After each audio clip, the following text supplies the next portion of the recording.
Have you ever tried to do absolutely nothing? I mean truly nothing. Not scrolling your phone, not fidgeting with your hands, not even thinking about what you're going to have for lunch. Just sitting there, existing in the void of your own silence. It sounds simple, doesn't it? Almost laughably easy. But here's what's strange. The moment you attempt it, something inside you begins to writhe. Your mind becomes a restless animal, pacing the cage of your skull, demanding entertainment, distraction, anything to fill the hollowness. I discovered this the hard way during a 3-day experiment where I tried to spend just 1 hour each day doing nothing. No meditation apps, no breathing techniques, no mantras, just pure, unadulterated nothingness.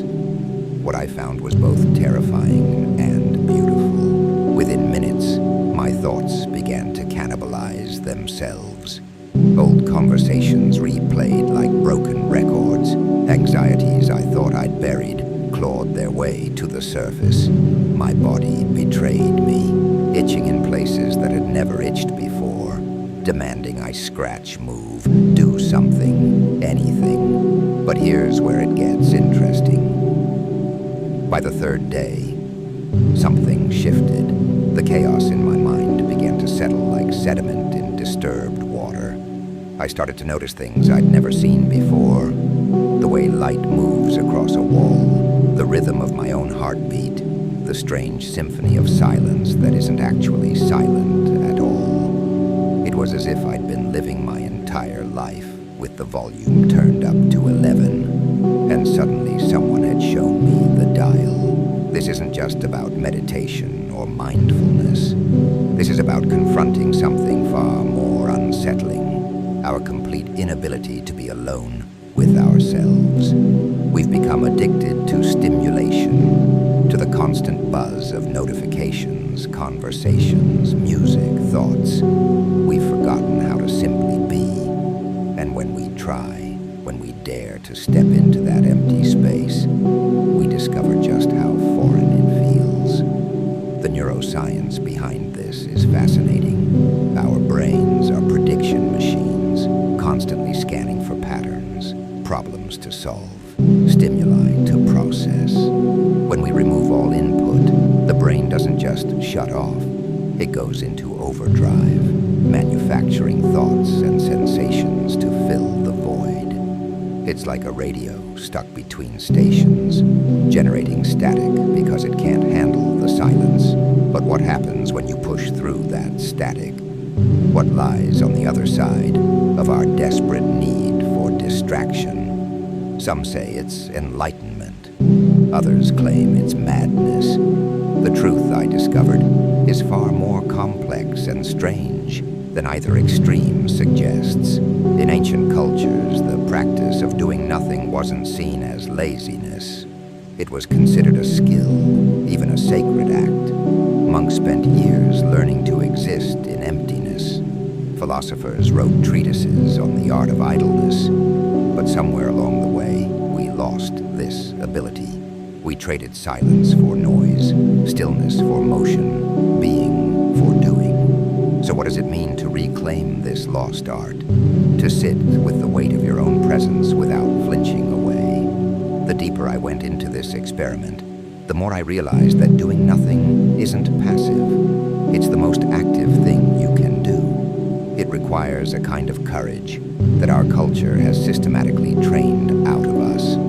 Think about it. When was the last time you sat somewhere without reaching for your phone? When did you last eat a meal in complete silence, tasting each bite instead of consuming content alongside your food? We've become so afraid of emptiness that we stuff every moment with noise, every pause with productivity. We've convinced ourselves that being busy equals being important, that constant motion equals progress. But here's what I learned in those quiet hours.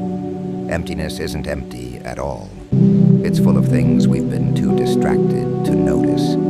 The texture of boredom isn't smooth. It has ridges and valleys, moments where time stretches like taffy, and others where it collapses into itself. Your mind, when stripped of its usual entertainment, becomes a strange landscape. You start to see the architecture of your thoughts, the way worry spirals in predictable patterns, how memories surface and submerge like sea creatures in dark water. The most unsettling discovery was this. Somewhere in that stillness, I began to meet someone I'd been avoiding my entire life. Not the version of myself I present to the world, not the narrator of my internal monologue, but something quieter, more essential. It was like finding in a stranger living your own house, familiar yet foreign, known yet unknowable. This presence doesn't speak in words. It doesn't offer solutions or make demands. It simply is. And in a world that profits from your restlessness, from your need to constantly consume and produce, this kind of pure existence becomes almost revolutionary. To do nothing is to refuse participation in the machinery of distraction that keeps us spinning, always reaching for the next thing, the next moment, the next fix. But can you actually sustain it? Can a mind trained to multitask learn to simply exist? The answer isn't what you'd expect. So here's the strange truth I uncovered. You can do nothing, but only for moments at a time. Like holding your breath underwater, there's a limit to how long you can sustain pure emptiness before your mind gasps for stimulation.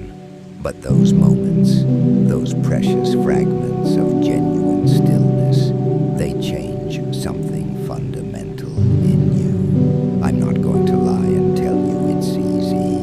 I'm not going to promise that 3 days of sitting in silence will transform your life into some enlightened paradise. But what I will say is this. In a world that has forgotten how to be still, learning to do nothing becomes a kind of superpower. It's the ability to find peace in your own company, to discover that boredom isn't the enemy. It's the doorway to parts of yourself you've never met. The next time you feel that familiar itch to reach for your phone, to fill the quiet with noise, try this instead. Sit with it.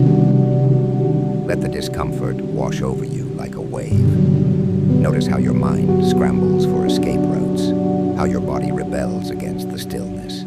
And then, just for a moment, see if you can surrender to the void. See if you can meet that stranger who lives in the silence of your own being. Because maybe, just maybe, learning to do nothing is actually learning to do everything. Maybe in that emptiness you'll find something that no amount of distraction can provide. The peculiar, terrifying, beautiful experience of simply existing as yourself.